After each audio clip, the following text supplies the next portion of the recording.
Mic 4. Oh, that was a good one. Mic 3. I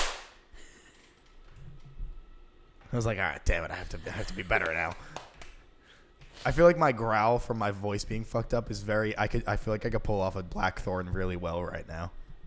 Or does it just sound like that to me internally, but it's not actually that bad to you? I can hear it, but it's not like altering your voice, if that makes sense. Internally, it sounds like it is. Like, to me, like, I sound like I'm, like, a degree away from Blackthorn.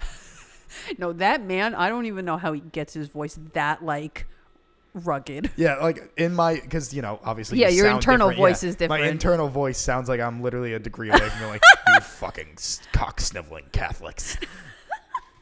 Like, it feels like I'm 1 degree from right there. And I'm just like, damn, my voice sounds awesome. I'm keeping all that in. Okay. The cough, too. Oh, yeah.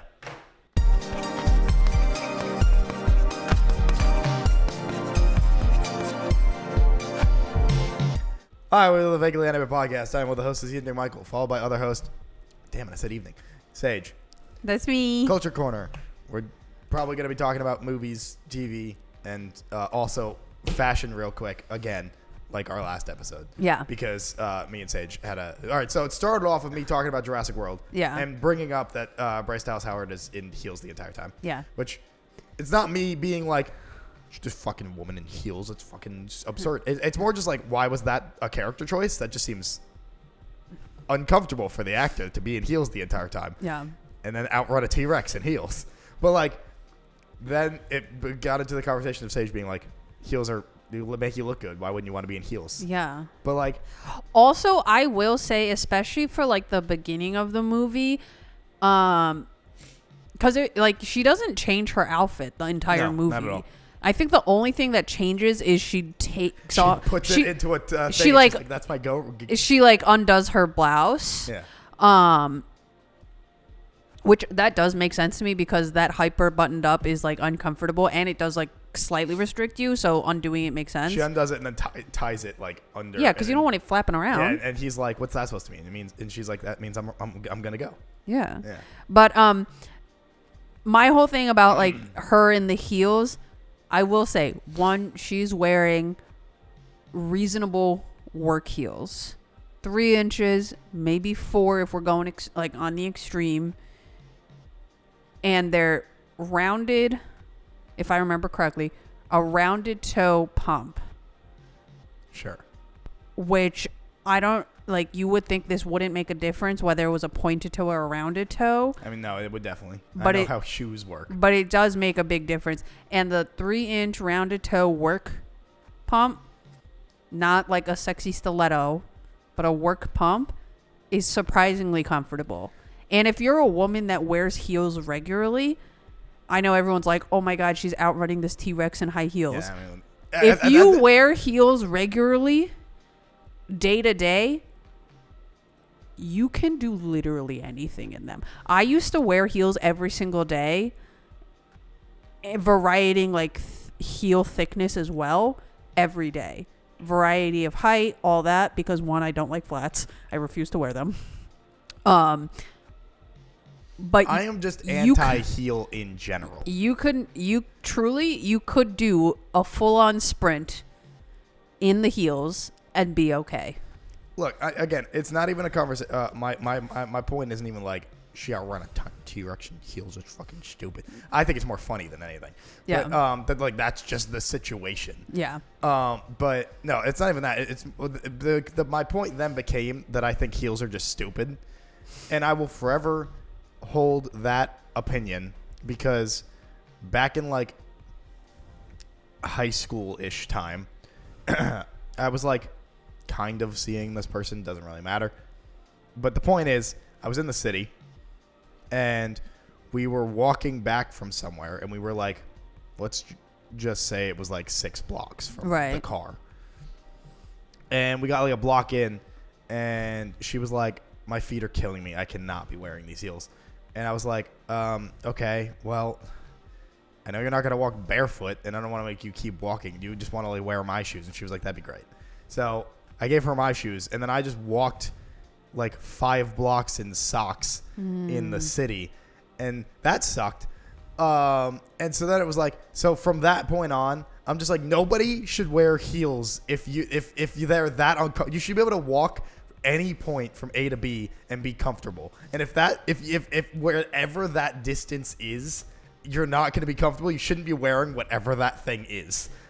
I will say, like, there is definitely a difference in comfort between a sitting shoe or a sitting heel and like a walkable heel. So sitting shoes are how they sound. They're only meant really to sit in. Which sounds stupid. But that's like, the sitting shoe is like if you're going to like somewhere like a restaurant, right? Like a date. So you only have to walk from the car inside the restaurant, which at most is going to be like 100 yards, right? In the city, you're less likely. But you know what I mean? You have to be parking for wherever the fuck you find a spot. But you know what I mean? So, yeah. like, if you are intentionally wearing sitting shoes, you know you're not going far in the sitting shoes. Right. Because they are meant to look gorgeous, make your legs look good, go with the outfit, you know, complete the whole, like, visual you're going for. And I will be honest, like, I have a couple of pairs of sitting shoes, acutely uncomfortable. Extremely uncomfortable but just shoes. like, couldn't you pull off all of those things in different fucking shoes? No, because it's a different vibe. I have never this I will admit, this is a me thing. I have literally never understood the idea of being uncomfortable for fashion. Oh. So that's a me thing, and I will be very upfront, and I get that. I know that that's not how that works for people. Right. But like, as me, and I get it, I am a guy, but like, I have never I would always, even when I'm trying to be fancy, I will only wear things that are comfortable. Why would I want to be uncomfortable? Because then you look good. I look good in things that make me comfortable because I feel comfortable, which makes me feel good. No, I know, but a lot of things that I guess more so women need to do or feel they need to do to feel like they look really good in an outfit, especially if it's something like, oh, I'm going out for the night, or, you know, a big event or something like that. Like, you typically, like, there's a lot of prep involved. And if you're someone who likes to wear something like Spanx or a girdle or whatever, those are acutely uncomfortable. But then your body looks very like, Girdle you know. is one of the most uncomfortable and unflattering words there is. I know. But, you know, you're sucked in. You're like, you look snatched, you know, very smooth. And then the clothes look better on you as well because you're so, you know, constricted. Right. Same thing with heels, or if you wear like a hairstyle that's particularly uncomfortable, but it matches the vibe of the outfit. It looks good on you. It completes the whole package. That's why, like, I don't know if you ever watch things for like a red carpet and like see the looks that like in particular women do, because men's fashion is very boring. I've seen some of the women thing and I'm like, that just seems either unwieldy, unnecessary, or uncomfortable. Why? Right. But from a woman's perspective, I know that look took a lot of time. Oh, I mean, yeah. You did a lot of prep. You either corseted or whatever. You're probably uncomfortable, but the look is so good that it's worth it to be uncomfortable. But my point here is, yeah, why not find a look that makes you look great while also being comfortable? Why isn't that the baseline? That's like, to me, and again, I understand. I am a guy, different perspective, different vibe entirely. But like, that's always how I've operated. Like, I'm going to find something that makes me look great while also being comfortable. So there are definitely looks that are both comfortable and look great. Like the dress I wore to my friend's wedding was extremely comfortable because it was just like a very basic column dress, but I thought it was really pretty. I liked the design of it. I liked how it looked on me. But I also have dresses that are really uncomfortable, but it's a different vibe I'm going for on that particular day or for that event, because you don't want to just serve one look every single time. Well, I'm not saying one look, but I'm saying, like, why not always have the variety of looks base level be comfortable? Because sometimes you can't. If let's say I'm going to do a look where I want to have my waist super snatched, right? So it looks like really small. And this is a great example is the Kardashians, obviously. But they always look very snatched, especially Kim with the itty bitty waist, right? Especially like her Met Gala look, where it was like the like a wet look. So the dress looked like there was like literal rain coming off of it. And her waist is extremely small, corseted. It just seems You wouldn't get that same effect. unnecessary. It's not. It's definitely form over function. But you would not get that same amount of drama and impact, if she just wore it with her natural waist. Because the differentiation would not be as big. But like, my point is that I feel like it is a self-fulfilling prophecy that like, because people do this to make that extreme look, other people feel like they have to do that. Where the baseline should always just... Oh, well, that's a different conversation. Completely.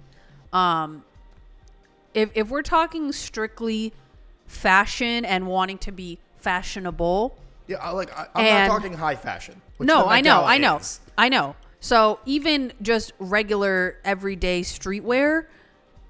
That's where, like, again, the heel conversation comes in, where it's like, why pick a thing that will be uncomfortable for you as living your life? When I tell you the expectations for women to present themselves in a certain way is so beyond the scope of reality. Like, if you work a high corporate job, in the case of Bryce Dallas Howard as, like, this lady at Jurassic World, she's like a higher up in the company. So she has to look very put together. And a lot of times in that idea of being put together, you're wearing a pencil skirt and a nice blouse and heels. That's like, or a pantsuit, which even then pantsuit is only more recently being normalized. Right. Because it used to be always women had to wear a skirt and heels to work, right? Like as a secretary or whatever limited job options you were given at the time. Right.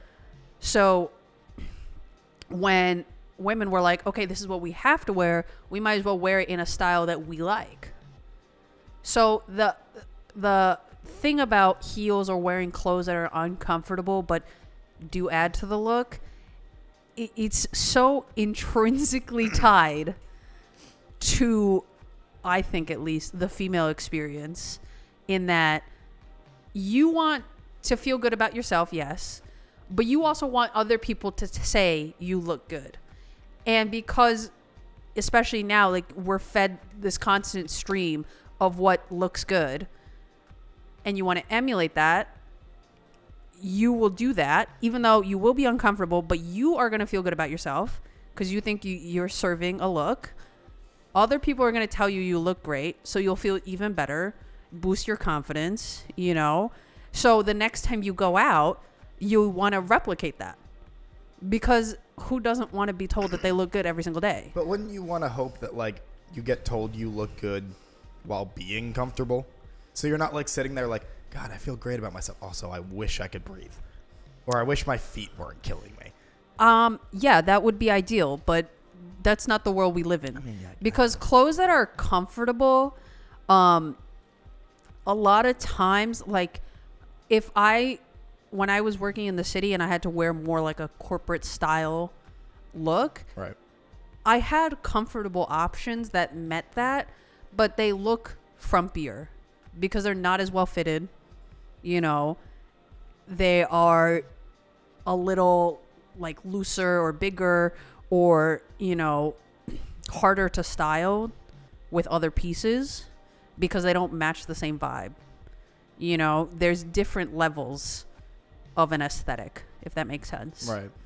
So if you want to look super pressed and clean, but that hint of like individuality, you're not going to be super comfortable, because unlike men where men's fashion is just pants, shirt, jacket, and a pair of shoes, right?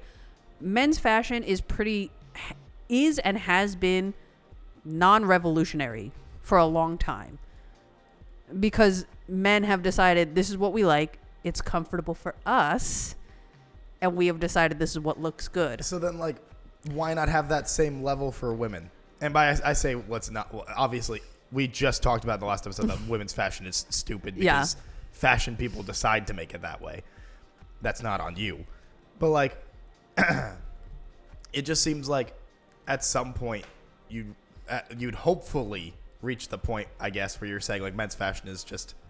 Yeah. Because we found what's comfortable and we just are like, all right, cool, done. Yeah. Where, like, you would also get to that point where you're like, it comfortable, good, done. Well, if you think about it this way, so women's fashion is always changing, right? Since the dawn of clothing, once there was, solve this problem, everyone goes nudist.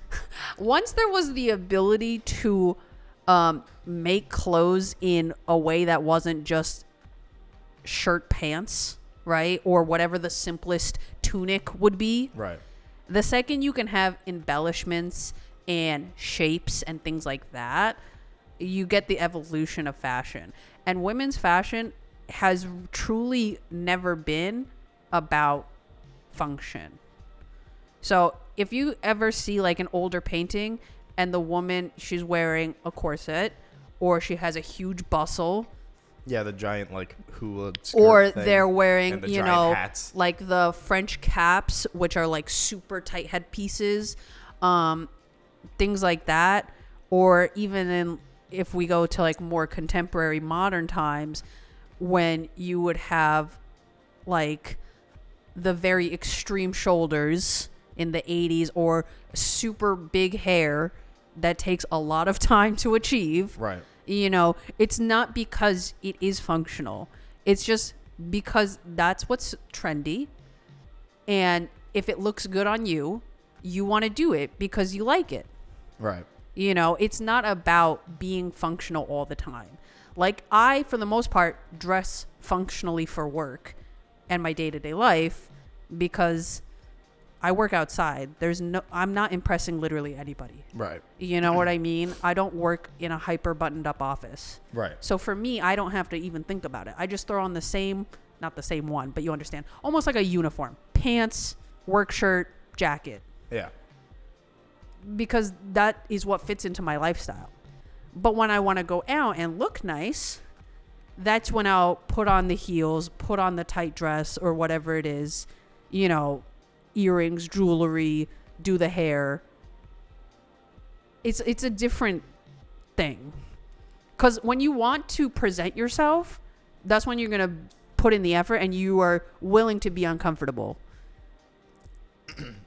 I mean, yeah, I think it's just purely a different in ideology. And I will admit also as a person that's like usually like, fuck getting fancy. Yeah. But like, even when I have to put on a suit, I'm like, I do my 3-piece suit, the vest, and everything, get up and I'm like, easy. I am comfortable and look hot. Well, I think also the difference is men getting ready for, let's say you're going to like a formal event. Men getting ready is really just that. You throw on your suit, maybe the night before you decided to shave, or you went and you got a little haircut, and that's it. You're ready to go. Right. Women getting ready. Yeah. If I know I'm going to somewhere where I need to be fancy or dressed to the nines, I'm not getting ready that morning of. I'm prepping myself like the week before. Right. Because I'm taking several steps throughout the week to be ready to wear the outfit. And then on that day, you have to do makeup, hair, what jewelry am I going to wear with this? What purse am I going to wear with this? So on and so forth. What jacket looks good with this? It's not just I put on the piece and I walk out the door. Right. It's a lot more steps involved. Well, and because you're doing so many steps, you don't want to do all that work of, hair and makeup and jewelry and then put on a button-down shirt and slacks. Yeah. Because what was the point? It's almost like you're doing a disservice to the prep by putting on something that, yeah, it looks good, but it's not meeting that same level. I think these conversations always just make me really happy that my ex was very much like, she could look good, but she was very like function over form. Yeah. With her being dressed up, which she was still super hot. So like, it was like, whatever. I mean, not that would matter. I feel like I said that like it would matter.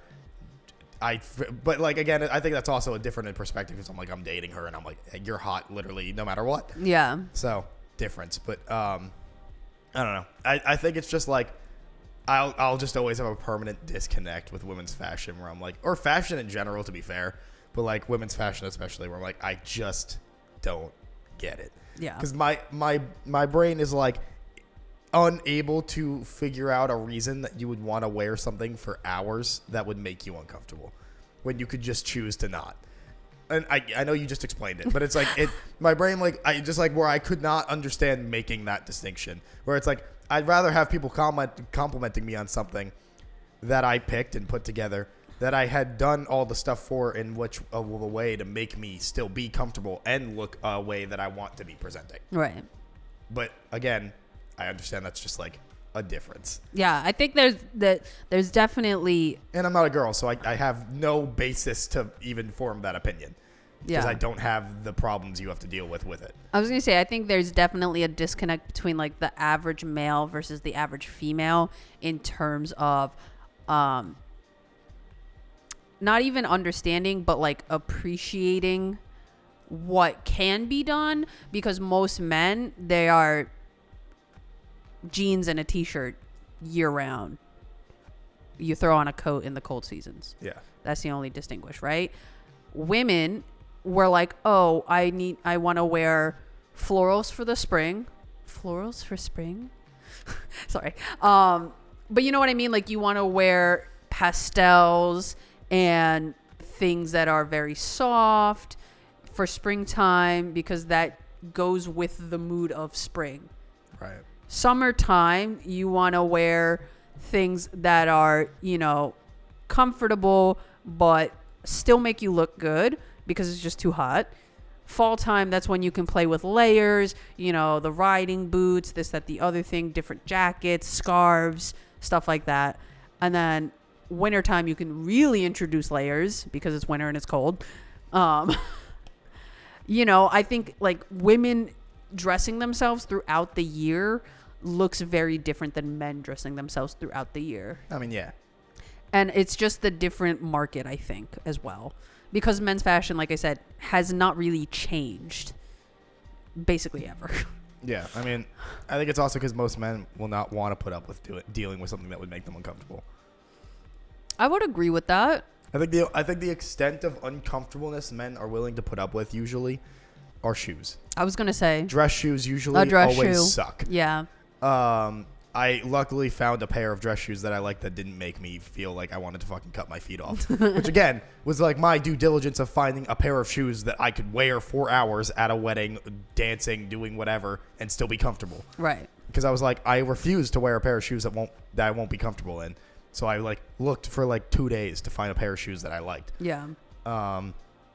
But yeah, I think that's like the closest guys get. And if you're on the heavier side, usually maybe on the pants, because usually you'll keep them a bit tighter because you don't want to admit that you need a bigger pair. It's for the like better fit, especially if you're more weight in the waist than you are the legs. Right. Because then the pants get very baggy very quickly for guys.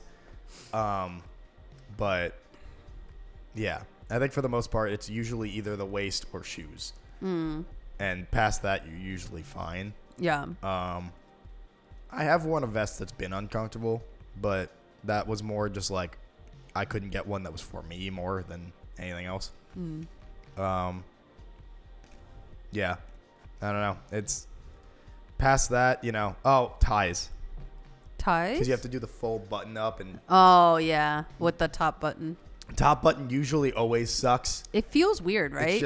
It's right there, and especially if you have the tie, because you have to like put it kind of tight. Right. So usually you'll feel that a bit more. So, Also ties. Ties are pretty uncomfortable, which is why I usually never go with ties. Or at the very least, I make Do it, a clip on. yeah. Or at the very least, I will make it in a way that I can still have the top button undone, but like it'll look like it's together. Like with the tie. intentional, yeah. So. But yeah, women's fashion, it's fucked. Yeah. No thanks. But it's totally worth it. I'm not gonna lie. Well, on a different topic, I do have one quick question just because I'm curious. I assume the answer is probably no, in which case we can move on. But have you seen Inside Out 2? No, I didn't even watch the first one. Oh, really? Yeah. Okay. Well, you should do that. And Inside Out 2, you should also watch because it's also fucking fantastic. Oh, okay. Because I went and saw that, and it ended up on number 7 out of my all Pixar movies ranked. Oh, okay. Where Inside Out's number 6, so literally right after it. Which also means that the first Toy Story movie is number 8. Ooh, it got dropped off. Yeah. And honestly, I was thinking about it. I was like, Inside Out might possibly be, like, I feel like there could totally be an internal monologue argument in my head where I could justify Inside Out 1 being my favorite movie by Pixar. But really, I think it is. It's a bold claim, Michael. I think it is a arguably perfect movie. And the only reason why it's beat out by 5 other movies is just because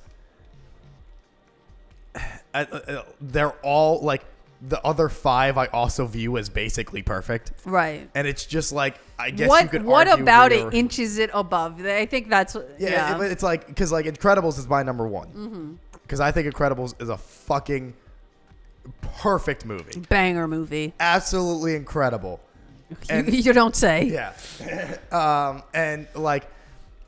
And I have watched that movie over and over so many times that I'm like, it's got to be my number 1.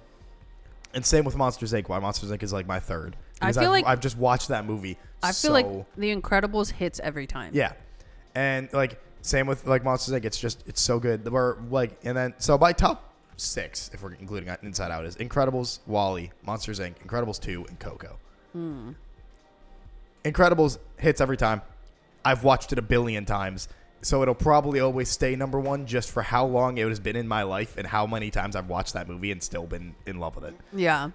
WALL-E hits mostly for the silent film aspect of it. Yeah. And then it kind of falters after that, but the silent film aspect of that movie is so perfect that it just gets the pass. I think the only drawback WALL-E has is the like Humans? robot villain. Oh, the ship? The steering wheel, yeah.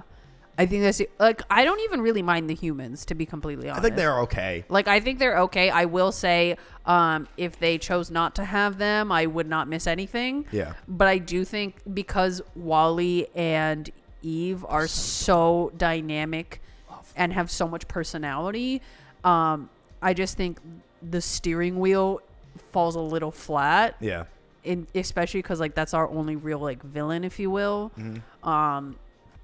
So that's the only drawback that Wally has. Yeah. No, I mean, again, like I don't think WALL-E's like a perfect movie, but I think that the first act it's just so good, so perfect. It is. It carries the rest. And then the rest of the movie has Eve and WALL-E throughout that just also helps keep it together. Yeah. Anytime I hear WALL-E just go Eva, I'm like, sweet baby. Love him. I think Wally's first act is what they were trying to do with Up in the first 10 minutes. Which I think they did. I mean, they did, but I think where Wally shines is because it's longer. Yes, I agree. I do think that is like the most effective first 10 minutes of a movie ever. Imagine if Up was the 10 minutes, but the whole movie. Yeah. And then it ends with her dying. Yeah. If it was just a short film, oh my God. That would be perfect. Yeah. But yeah, so I think that the rest of WALL-E is just carried by how fucking immaculate the first act is. Monsters Inc. Watched that movie a billion times. Still fun. Fucking, I love Boo. I love, it's still funny. The music is great. It looks fantastic. I haven't watched Wall-E or Monsters Inc. in a long time. I should rewatch them. I loved my Pixar watch through, honestly. Like, it was like so nice just going back and watching all those movies. But yeah, love Monsters Inc. Will always love Monsters Inc. Incredibles 2, I think, is still fantastic. It still gives me the amount of fun that I got from the first movie. I just think it's not as... Incredibles 2 over Toy Story 2? Toy Story 2 is number 9. Wow. And But Toy Story 3 is actually over 2. Toy Story... I will say, Toy Story 3 is, I think, the perfect conclusion to Andy's Toys. Yeah. But Toy Story 2, I think, is the perfect sequel. Toy Story 2 is the perfect sequel. But Toy Story 3 is the perfect ending and perfect emotional payoff from every other movie. No, you're absolutely that right. I think it gets that. Like I would probably I'm watch just Toy Story surprised- 2 over 3, but I think as a movie, 3 is a better movie. It's a better end note.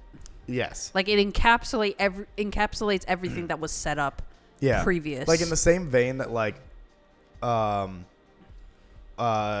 Star Wars ranking, I have Solo ranked over episode 1 and 2, but I would watch episode 1 and 2 over Solo any day. Yeah. But like Solo is a better movie, but 1 and 2 are more fun to watch. So that's like with 3 where it's like it's a better movie, but I would watch 2 over 3 any day. I know, but my question was Incredibles 2 over Toy Story 2. That's what I don't understand. Because I love Incredibles so much, and it's just more Incredibles. So the bias for the Incredibles is what? Absolutely. Okay, because it is more Incredibles, and it's more of the universe I already love, and I don't think it fucked it up. Okay, that's extremely valid. I don't think it fucked it up either. I just think it was an extremely tall order to live up to the first movie. Oh, absolutely. That outside of a literal miracle, there was no way. Uh-huh. You know, especially after so long. And then we got, I don't know if you remember this, but online when they dropped some like images from the movie and the animation was just so ridiculously high quality. Oh my God. Like to a point where I'm like, was this necessary? Like you guys did such a good job, it's almost too good. And chill out. And their creativeness with Elastigirl's powers. Oh, great showcase of her powers. That entire sequence with her on the motorcycle. Yeah. Oh my God. And so smart that the motorcycle splits apart too. Yeah. Like again, it's just more of the movie I already love to death. Right. So you're willing to overlook the problems. Yeah, like it gets a higher push because of that. And I did a double feature when I was doing my Pixar rewatch. Like I was doing it in order of release, except for Incredibles 1 and 2, because I was very curious because it does pick up right at the after the movie. So I was like, I had never done a back-to-back watch, so I was like, I'm here. Let me just see. Yeah, I'll break release order for this, and the back-to-back watch was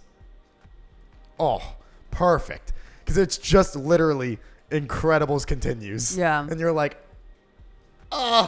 so yeah, it gets as high as it does because it's just more of what I already absolutely loved. That's valid. And then 5 is Coco because I think it's just fucking beautiful. Yeah. The music, the stunning aesthetic, visuals, the characters. Yeah. I just think overall, beautiful movie. Yeah. Fucking love that movie. I agree. And then Inside Out, and then Inside Out 2. And then to get top 10, it's Toy Story 3, Toy Story 2, and Finding Nemo. But you know what's weird? I feel like I liked Finding Nemo a lot as a kid, and as I get older, I like it less. I don't know why. Because I think like as a kid, if you asked me, it probably would have been in my top 5. Like I was obsessed with Finding Nemo as a kid, same. but I rewatched it recently because I think it was on TV or something, and I was like, yeah, whatever. And something about it, like that charm and like nostalgia factor, like it was weirdly not there. Interesting. And I'm like, does that happen? Can you lose nostalgia for something? Sure. Hey, ooh, Like, does that make sense? I mean, I still think it was. I didn't think it was bad. Movie. I just didn't like. I remember thinking it was amazing. Right. when I was younger. And now I'm like, it's certainly not bad by any measure, but I just don't think it's incredible. I mean, that's fair, I think. Yeah. I think it still held a lot of charm for me.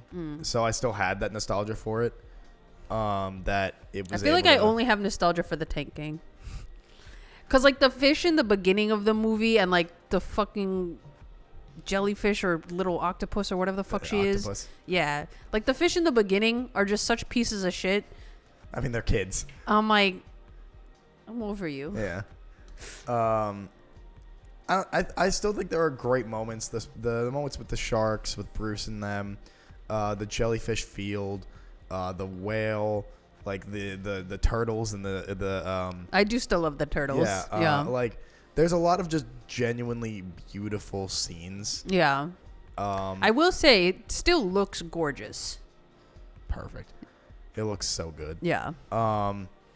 Also, wait, what's the girl's name with the braces? And she has the fish in the bags. Darla. Yeah. When I was a kid, I was terrified at the idea of having to have braces and the big ass fucking night guard. Yeah. I was like, is that gonna be me? Because I don't want to look like that. I don't think I've ever known anyone that's had that.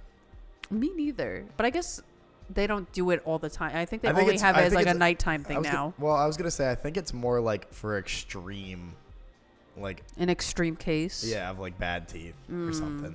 I would assume. I don't really actually even know what it's for.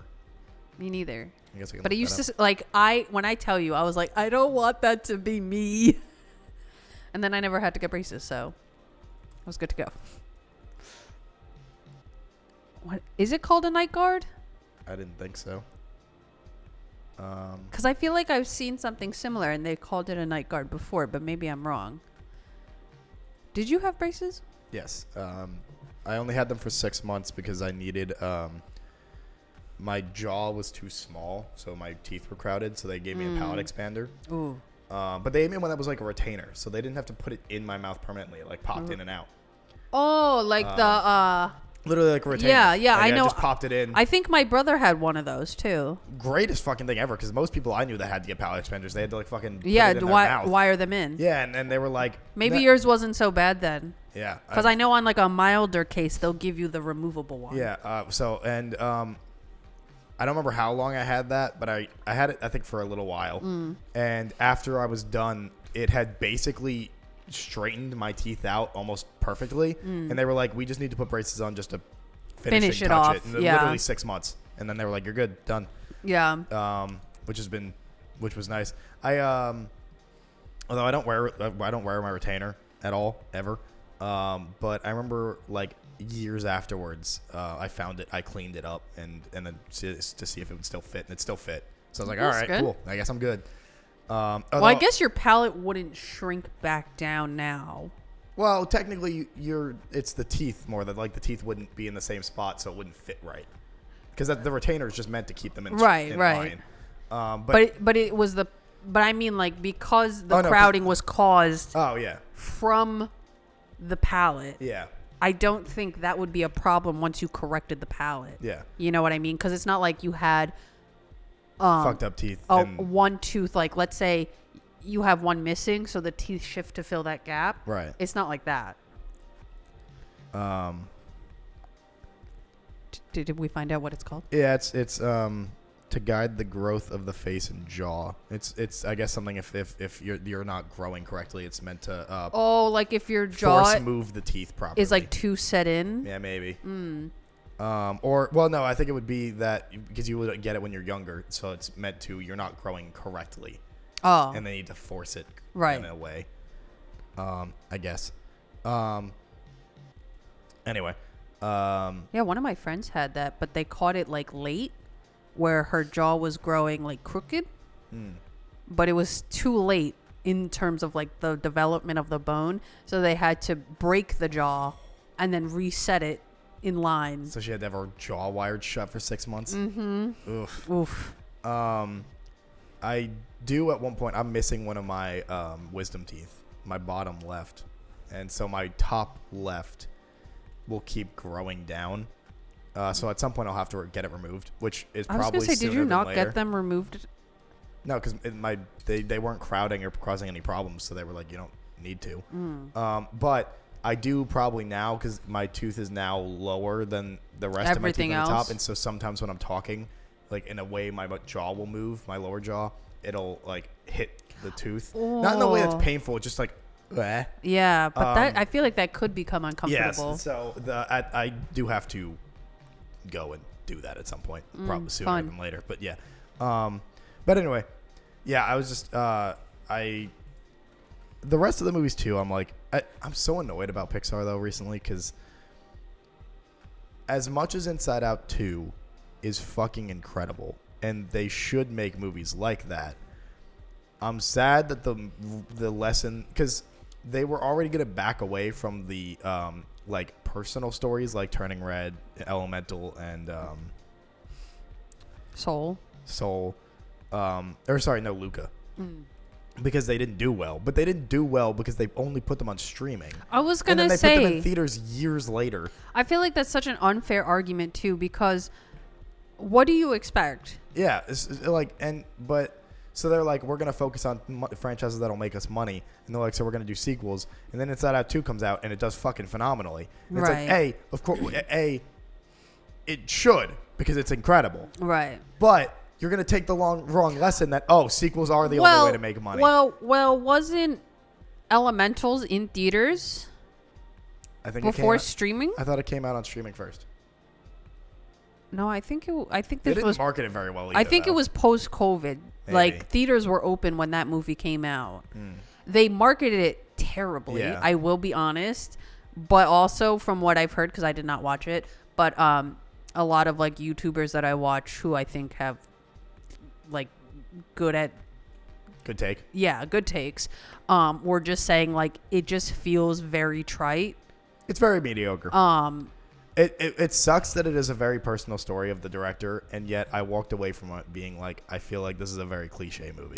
That's what the other people were saying too. Like they appreciate putting the passion into like the script and the storytelling, Yeah. but the overall product is you just feel flat coming out of it. Yeah, which again sucks because it is a very personal story from this guy. Right. Or I don't remember if it's a guy or not. So this person, and you're like, I get this is literally like what you experienced, but yet watching the movie, I'm walking away being like, I've seen this movie a billion times. Yeah. But yeah, it sucks that like because Turning Red and Luca are both incredible movies. Okay, I don't know if this is just me, but I feel like when Turning Red was out, I felt like I heard a lot of like Turning Red slander. Yeah, because of the fucking tampon scene. Honestly, that tampon scene, I definitely cringe, but I get it. I all I've ever heard from people that aren't insane is that it is a very accurate depiction. Oh yeah, mortifying. Yeah. Yeah. Your first period, horrible experience. I would believe it. And I would think, because I imagine it's just like all of a sudden there's blood everywhere. Well, I mean, not everywhere. Well, I mean, yeah. But it doesn't just out. yeah, it's not like gushing out of you. If it was, that would be horrifying. But no, it's just this thing that I think a lot of women can relate to, in that like that first period, even when you are mentally prepared for it, like you already understand like this is just a natural thing that happens to your body and you can't really stop it, like Right. It's gonna be doing what it wants to do. Yeah. And you just have to deal with it for the next 50 years until you go through menopause. But no, it's a very, I think they do it great. I think love Turning Red is Turning a Red. fucking It's fantastic so movie. fun. Like the giant red panda kaiju battle at the end is so great. Also, if I were her, I would keep the fucking panda too. Right? Come on. I would absolutely keep the panda. But I don't know. I just don't I personally did not understand the hate towards it. Yeah, no, but again, that was another movie that was streaming first. And Yes, it's that was a immediately- mistake. And it's the same thing now with other movies that are even coming out in theaters that like, what movie just got a sequel? Oh, Furiosa. Where that movie is fucking phenomenal, but it did terribly In the box office. because they were like, oh, we're going to release it on digital in 9 weeks. why? It's like, would well, if you tell people that, why are they going to bother going to the theater when they can just wait yeah a month or two also, to get it at home? Is it just me, or is putting movies onto streaming over time has gotten shorter and shorter and shorter? Yeah. Because I remember when, as a kid, like, you would see a movie in theaters, and then 6 months later, it would be on VHS or DVD. Yeah. You know? Dude, Why is Sony is stopping is going to start stopping their production of Blu-rays. They're just going to stop making physical movie options, apparently. That's interesting. It's I think that's the wrong choice, but it is. I guess I can understand it from a money standpoint, but like I think that's a mistake. Yeah, no, but like literally, because physical conservation of media is important. Sure is. It's insane. Like, because you're just training people to not go to the theater because Seriously. the movie will be out on streaming in 2 weeks. Because there's no value otherwise. Yeah, it's just like, why bother? Like, if it's gonna be out anyway, who cares?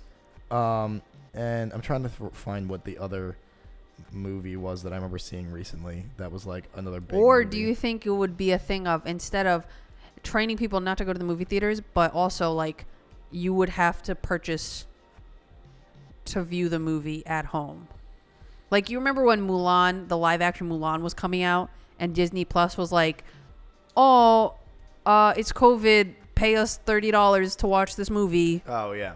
You know what I mean? Like, but the problem is that it's like, that could work, but I feel like it's not.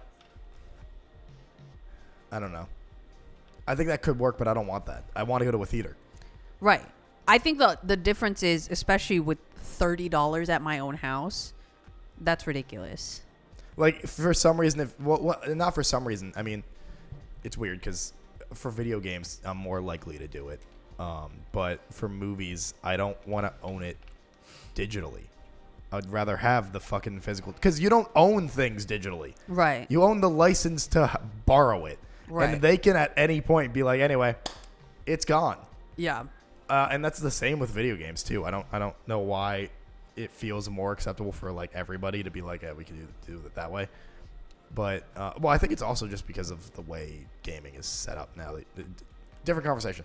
But it's just like, sure, that could work, but it's not. I don't know. They are actively training people not to go to the theater, which is making movies underperform.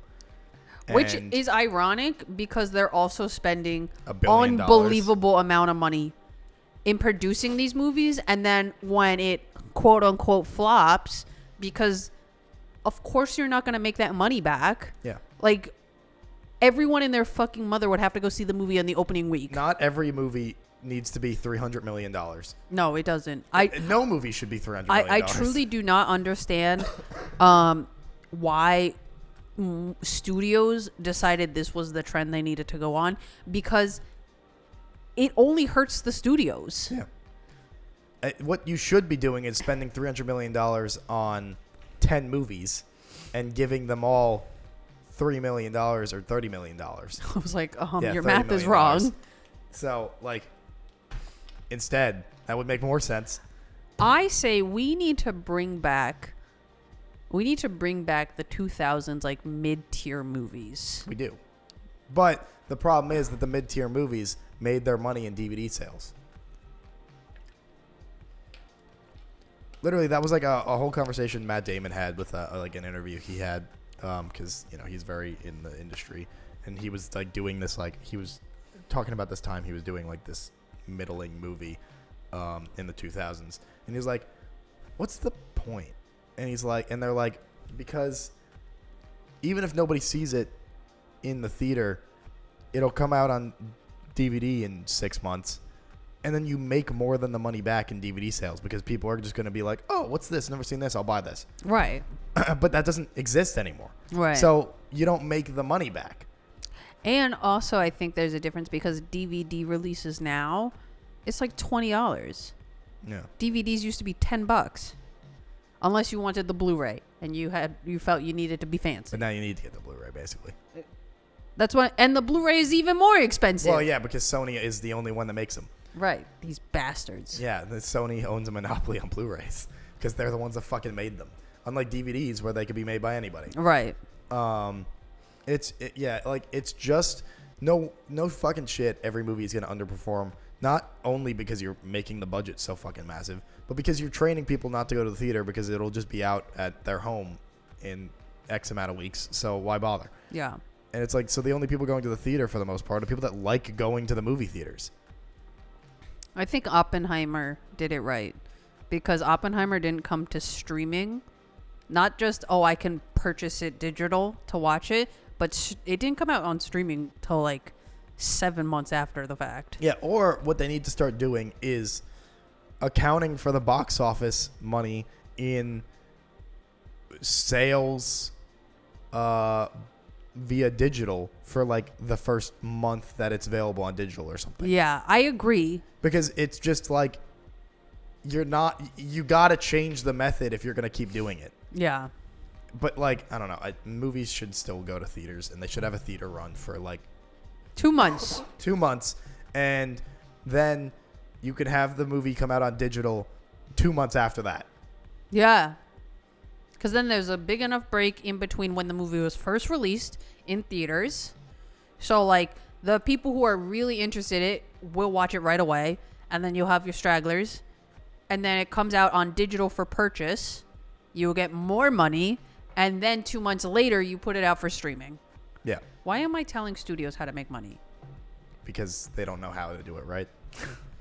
Literally, Warner Brothers throwing away movies and throwing them into a vault as a tax write-off. Holy shit. Warner Brothers, I think, is like one of the absolute worst offenders. Like, Disney is bad because they just spit out garbage. For $300 million. Constantly. Yeah. Like a never-ending stream because they own like every major property. But Warner Brothers, who own good properties, just fucking produce a complete project and then say, nah. And yet, and it's things people want. And literally everyone that saw it was like, this movie is fucking incredible.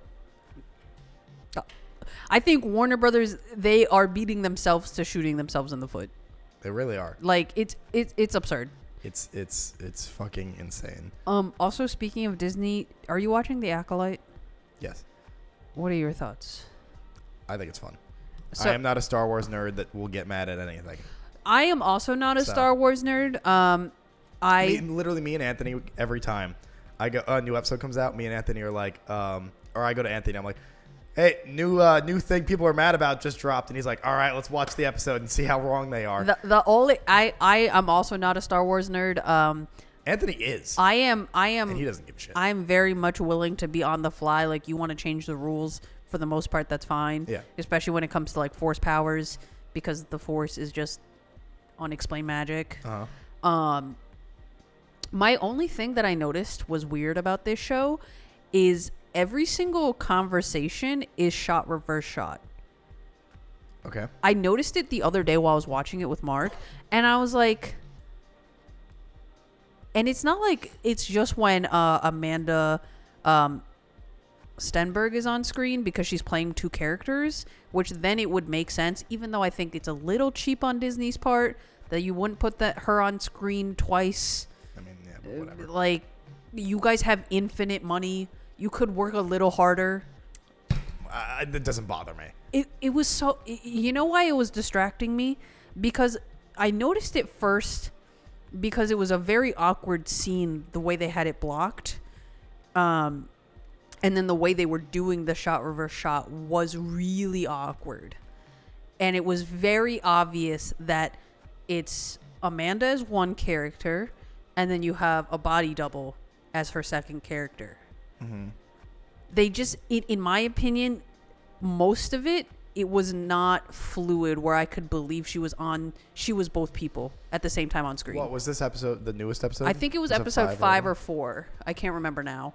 Just quick spoilers for the Acolyte. Was this the one with when they were breaking the lightsabers or no? Same episode? This is the one where the guy with like the Sith helmet takes it off. And where he's like doing like breaking the yeah. I'm gonna be honest. Everything else in that episode was so fucking cool. I was not paying attention. No, okay. So that's what I was getting to, because the choreography is everything else. That was some of the best lightsaber shit since fucking Revenge of the Sith. That was what I was getting to, is that the lightsaber fighting was so cool, so well done. I was so on board. And I was like, hell yes, this is what I need in my life. And then it would cut to a dialogue scene of boring ass shot, reverse shot the entire time. And then it wasn't just when Amanda was on screen because she's playing two different characters. Later on in the episode, you have two characters who are played by different people, and it was shot, reverse shot the entire time again. Me and Anthony did every time they would cut away. They were like, no, stick with the fight every time. But like... That was some of the fucking raddest shit on the... And people were mad about it. I'm like, bro. No. That was cool as fuck. You can't tell me in the same breath that whoever is doing the camera work and the choreography and the lighting and all that good stuff for the fight scenes is the same people who are doing these dialogue scenes. Yeah, but the fighting shit was so cool, I didn't care. I was riding that high for a week. The reason why I care is because it was extremely jarring. I think me and Anthony were just gushing about it too much to actually be paying attention, because we were just like, this is the coolest shit ever. Valid. And then people were like giving shit about Jockey being able to fight the Sith. And I remember seeing this comment by someone that was like, yes, because no Star Wars movie has ever had a novice take up a lightsaber and fight an overpowered Sith Lord and hold their own in some amount of way the first time they fight them. That's never happened in any Star Wars movie. Of course not. Don't be ridiculous, Michael. Not like 7 of them. I think people who have complaints about that is like, one, have you not watched the other movies? Star Wars fans hate Star Wars. It's that simple. No. I don't think Star Wars fans like things. My whole thing about Star Wars fans is I'm like, what is like the continuity Bible you're going off of? It's especially because this specific show is in the High Republic. Who gives a fuck about the High Republic? And also, like, Star Wars has the ability to have infinite storylines. Yeah. Like, again, spoilers for the Acolyte. The twins being Force babies, don't give a fuck. Does not make Anakin less special. Yeah. It doesn't matter. The fucking... I saw someone that was like, her cutting her hair with the lightsaber is stupid. Who cares? It's a 5-second scene, and yeah, it would make sense that you have a thing that can cut through anything. You're just gonna fucking cut your hair real quick. What who cares? And Jockey being able to fight the Sith, it was cool, and it happened in like every other movie. And bro, when she gets fucking like 3 stabbed real quick, just like the immediacy of a bam, bam, bam, and you're like, oh shit! Like it's fucking. People were also mad that a character shows up because it's like 30, 50 years before he was supposed to be born. And it's like, bro, he's an alien. He can just be older. Who gives a fuck? It doesn't change anything about him that he's just older now. Yeah. Whatever. It's stupid shit that you're like, this is fucking dumb. And I'm like, why? It's cool. It's fun. The guy being older doesn't matter at all. And again, it's High Republic. Who cares? Like, it's just give me cool Star Wars stories. Yeah. And if I'm going to get more fight scenes like that, I'm in. I don't give a fuck. Dude, the effect of the lightsabers breaking looked so cool. Dude headbutted a lightsaber. That was raw as shit. Like, it was so cool. Fucking loved every second of it. And I was like, I called you. I was like, they're going to fucking switch places, aren't they? Of course. And somehow... fucking Soul is not gonna realize that, I guess. Yeah. But yeah, no. I was like, great, incredible. Even though, like, wouldn't you be able to like force sense? I know that's what I was thinking too, but I guess not. I'll give him a mulligan on that whatever. One. But even though everyone is such a strong force user, I didn't expect everybody but Soul to die. Yeah. I was so sad when Daphne Keane died. I was like, no, X-23, why? When I think it was earlier in the episode when I was like, damn, everyone is dead right away. I was like, they cut because I thought the way they framed it, I was like, they just cut away. We don't even get to see the battle. Yeah. And then I was so pleasantly surprised. So fucking cool, dude. That shit was so raw. I'm enjoying the Acolyte, but that's because I like liking things, and I'm not a Star Wars fan that just hates everything. I don't think Star Wars fans like Star Wars. I think that's just how it is. Yeah, Star Wars fans are the worst fans, and they don't like Star Wars. Yeah, I think Star Wars fans are even probably worse than MCU. Probably, yeah, I think so. Absolutely. Yeah. MCU fans are pretty fucking terrible, though. Yeah. And I'll give them this. The last couple movies have not been fantastic, but like, whatever. For MCU or Star Wars? Yes, MCU. Oh. Like but they're still fun. Yeah. Shows, the movies, they're fun enough. Yeah. Whatever. All right. That is this episode. Yeah, man. If people watch this, we would be getting so much hate from Star Wars fans. Thanks for watching this week's episode of the Vaguely Anime Podcast. Don't forget to like, comment, subscribe, leave a review, follow. Don't forget to check Cat the Moonstar on Twitch. You have 3 weeks to watch Carol and Tuesday on Netflix, 24 episodes. So do that. And we will see you guys next week for whatever it is we talk about. Bye. Bye.